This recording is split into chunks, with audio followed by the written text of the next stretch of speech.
நானும் நல்லா இருக்கேங்க. இதெல்லாம் நல்லா இருந்தீங்கன்னா எனக்கு ரொம்ப சந்தோஷம். ஸோ இன்றைக்கி நான் என்ன வீடியோ செய்ய போகிறேன்னு சொன்னாக்கா, இன்றைக்கி வந்து இறால் கிச்சாப் போட்டு செய்ய போகிறேன். அதாவது ப்ரான் கிச்சாப் செய்ய போகிறேன்.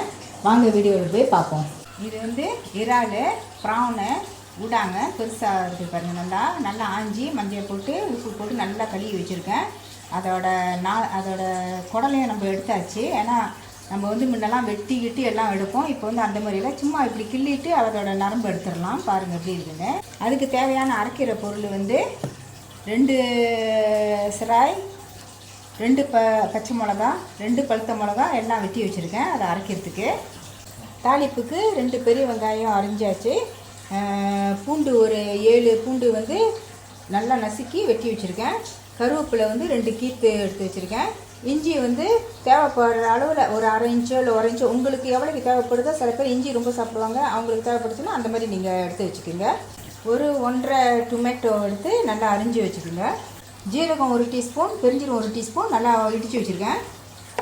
மஞ்சத்தூள் ஒரு 1/2 டீஸ்பூன், 1/2 டீஸ்பூன் வந்து மெழுகுத்தூள். இது சோயா சாஸ், கிச்சாப் சாஸ் சொல்லுவாங்க. தண்ணி கிச்சாப் சாஸ் வந்து ஒரு 1.5 டேபிள் ஸ்பூன். ஆஸ்டர் சாஸ் வந்து நான் வெஜ்ஜி, இது வெஜ்ஜி இல்லை, அது ஒரு 2 டேபிள் ஸ்பூன். இது வந்து கெட்டியமான சோயா சாஸ், அது ஒரு 2 டேபிள் ஸ்பூன். ஒரு நெல்லிக்காய் பெருசுக்கு வந்து புளி, ஒரு புடி கொத்தமல்லி. இந்த கிச்சாப் இறால சமைக்கிறதுக்கு வந்து நம்ம வந்து இப்போ தேவையானது வந்து எண்ணெய், உப்பு அதெல்லாம் நம்ம சமைக்கும் போது போட்டுக்கலாம். வாங்க இப்போ சமையலை பார்ப்போமா. சமைக்கிறதுக்கு முன்னாடி சொல்ல மறந்துட்டேன். இப்போ நம்ம அரைக்கிறதுக்கு பொருள் எடுத்து வச்சுருக்கோம்ல, பழுத்த மிளகா, பச்சை மிளகா, அந்த சிராய் அதாவது லெமன் கிராஸ், அதெல்லாம் வந்து இப்போ நம்ம அரைக்க போகிறோம். கொஞ்சம் தண்ணியை ஊற்றிக்குவோம்.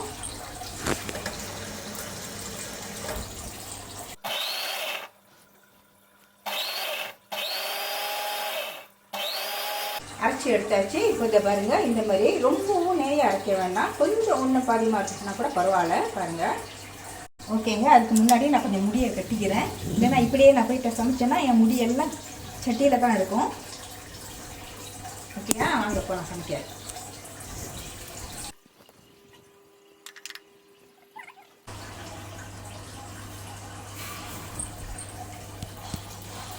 சரி, இப்போ நம்ம சமைக்கலாமா. இப்போ எண்ணெயை ஊற்றிக்குவோம். அதுக்கு முன்னே நல்லா அடுப்பு பற்ற வச்சுக்குவோம். சட்டி சூடு ஏறினாக்கா நம்ம எண்ணெயை ஊற்றிக்கணும். இந்த ஆப்பையை பாருங்கள், நான் இதுக்குன்னு புதுசாக போய் வாங்கிட்டு வந்தேன். முன்னோள்ள ஆப்பெல்லாம் என்னால் பரட்டக்கூடாமல் நீங்கள் கூட எடுப்பீங்க, என்னடா நடுவிலே இப்படியே செஞ்சுக்கிட்டு இருக்காங்க. ஏன்னா அது வந்து ரொம்ப சின்ன கம்பாக இருந்துச்சு. இது வந்து நான்ஸ்டிக், இரும்போட பாவிக்க முடியாது. அதனால் வந்து இப்போ வந்து இந்தமாரி ஆப்பை வாங்கியிருக்கேன். நல்லா பெருசாகவும் நல்லா ஆப்பை பரட்டி மாதிரியும் இருக்குது. பாருங்கள், இப்போ தேவையான அளவில் நம்ம எண்ணெயை ஊற்றிக்கலாம். ஓகே, எண்ணெய் நல்லா காஞ்சிருச்சு. நம்ம வந்து பூண்டு போட்டுக்குவோம். பூண்டு, கருவேப்பிலை, இஞ்சி எல்லாம் போட்டுக்கிட்டு நல்லா இது பண்ணிக்கலாம், கிண்டிக்குவோம்.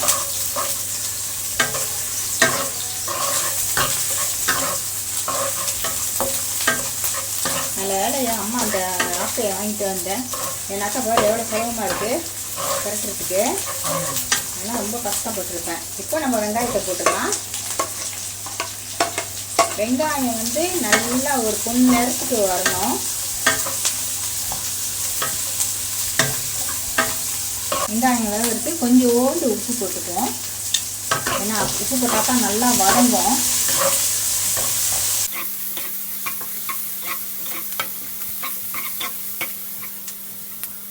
இது நல்லா வதங்கிட்டோம். நான் வாட்டி போயிட்டு தண்ணி எடுத்து வந்துடுவேன்.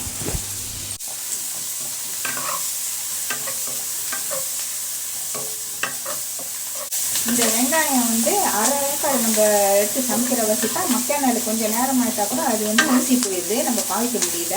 அதனால் வெங்காயத்தை வந்து நல்லா பொன் நேரமாக வறுத்துக்குவோம்.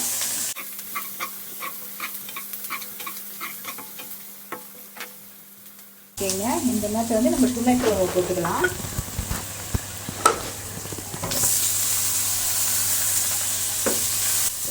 தக்காளி பழத்தை நல்லா வதங்கிட்டோம்.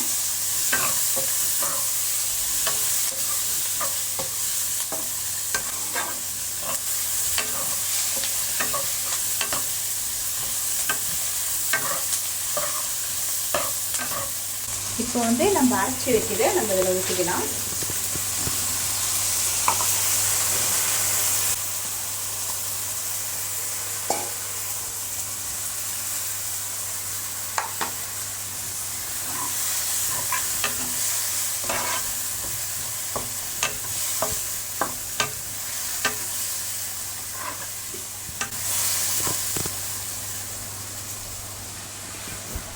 அது கொதித்து நல்லா அந்த மிளகா வந்து எண்ணெய் நல்லா பிரிஞ்சு வரட்டும்.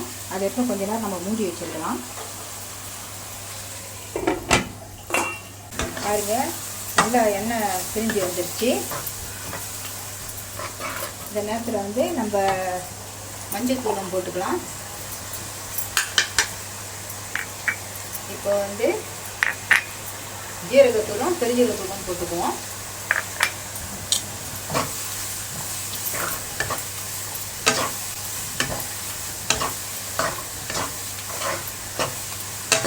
போட்டாச்சுன்னா இப்போ வந்து நம்ம வந்து மெழுகு போட்டுக்கலாம்.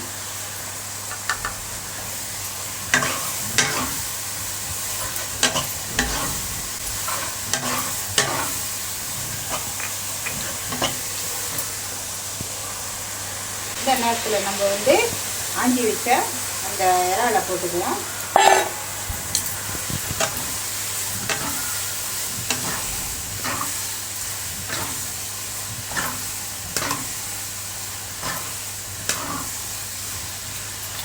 ஊற்றிக்கிட்டு நம்ம கொஞ்சம் உப்பு போட்டுக்கலாம், தேவையான அளவு. கொஞ்சம் உப்பு கொஞ்சமாக போட்டுக்கோங்க. ஏன்னாக்கா நம்ம வந்து அந்த சோயா சாஸ்லாம் ஊற்றுறோம், அதில் வந்து உப்பு இருக்கும்.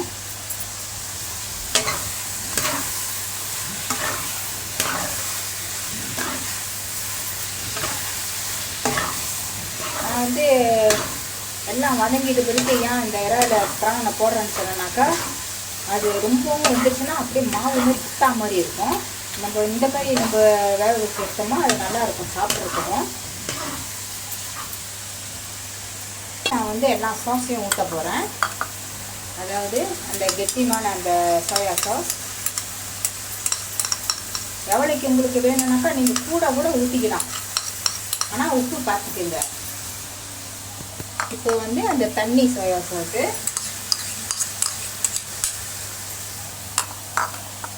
இப்போ வந்து ஆஸ்டர் சாஸு,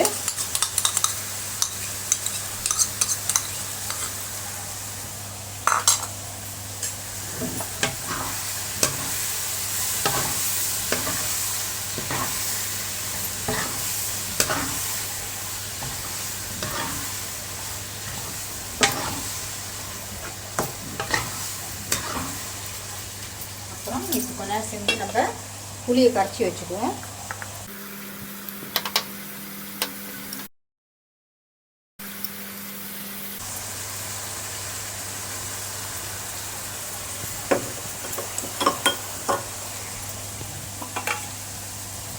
நம்ம அந்த சோயா சாஸ் எல்லாம் ஊற்றினால அது இன்னும் கொஞ்சம் நம்ம கலக்கலாம்.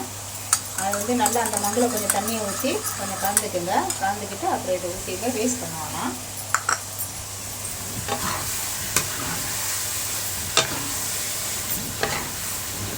இப்போ இந்த இறால் வந்து கொஞ்சம் சுண்டி வரட்டும்.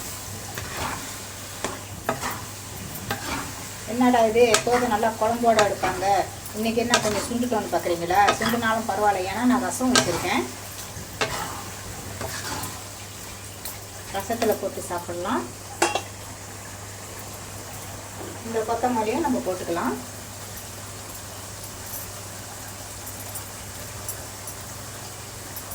ரசம் எப்படி வைக்கிறதுன்னு நான் ஒரு நாளைக்கு தனி வீடியோ போடுறேன். இது மூட வேணாம், இது இப்படியே இருக்கட்டும். இது கொஞ்சம் தண்ணியாக நம்ம எடுத்தோமா அவ்வளோ நல்லா இருக்காது அந்த குழம்புன மாதிரி. இது நல்லா சுண்டி எடுத்தால் தான் நல்லாயிருக்கும். சோயா சாஸ் வந்து நீங்கள் இன்னும் கொஞ்சம் நல்லா டார்க்காக போடணுன்னா கூட நீங்கள் இன்னும் கொஞ்சம் ஊற்றிக்கலாம். பார்த்தீங்களா எப்படி இருக்குன்னு?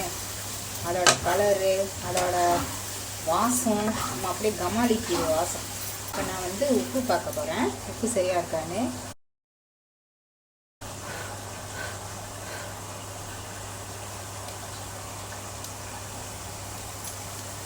இன்னும் கொஞ்சோண்டு உப்பு போட்டுக்குவோம்.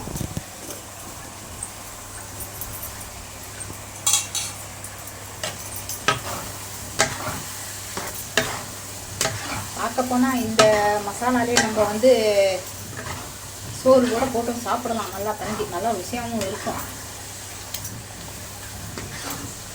இந்த மாதிரி நான்ஸ்டிக் இருந்துச்சுன்னா ரொம்ப சின்னாங்காக இருக்கும். இந்த ஒற்றை சட்டியில் நம்ம போட்டு செஞ்சோம்னா அது ரொம்ப ஒட்டிக்கிட்டு அடி பிடிச்சிக்கிட்டு ரொம்ப கஷ்டமாக இருக்கும்.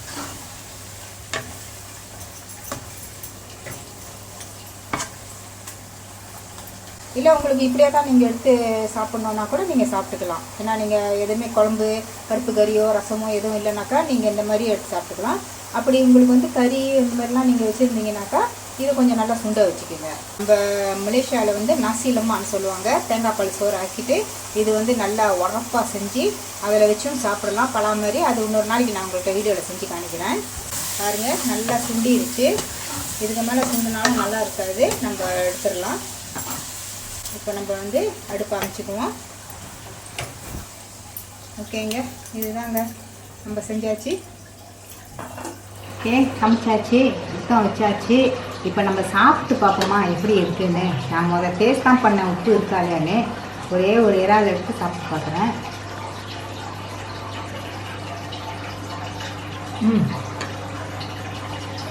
அவ்வளோ நல்லா இருக்குது. நீங்கள் செஞ்சு பாருங்கள் எப்படி நல்லா இருக்குன்னு. இதே மாதிரி செய்யுங்க. செஞ்சுட்டு சாப்பிட்டுட்டு சொல்லுங்கள் எப்படி. இன்னொன்று முடிக்காத மீதியே நான் ஒன்று சொல்கிறேன், வியூவர்ஸ்க்கு நான் சொல்கிறேன். எல்லாமே பார்க்குறீங்க, என்னோடய ரெசிபிஸ் அத்தனையும் பார்க்குறீங்க, ஆனால் சப்ஸ்கிரைப் பண்ண மாட்டீங்க. சப்ஸ்கிரைப் பண்ணிவிட்டு பக்கத்தில் இருக்கிற பெல் பட்டனை தட்டிடுங்க. ஓகேங்களா? ஓகே, இப்போ வந்து என்னோடய சேனல் வந்து புது பேர் மாற்றிட்டேன். அதாவது ரோஸ் உமா மகேஷ்னு. ஒரே சேனல் தான். நீங்கள் பாருங்கள் எப்படி இருக்குன்னு. எல்லா சமையலும் பாருங்கள். மறக்காமல் சப்ஸ்கிரைப் பண்ணுங்கள், பக்கத்தில் இருக்கிற பெல் பட்டனை தட்டுங்க, லைக் பண்ணுங்கள். ஓகேங்களா? இதோட அடுத்த வீடியோ நம்ம பார்ப்போம். பாய்.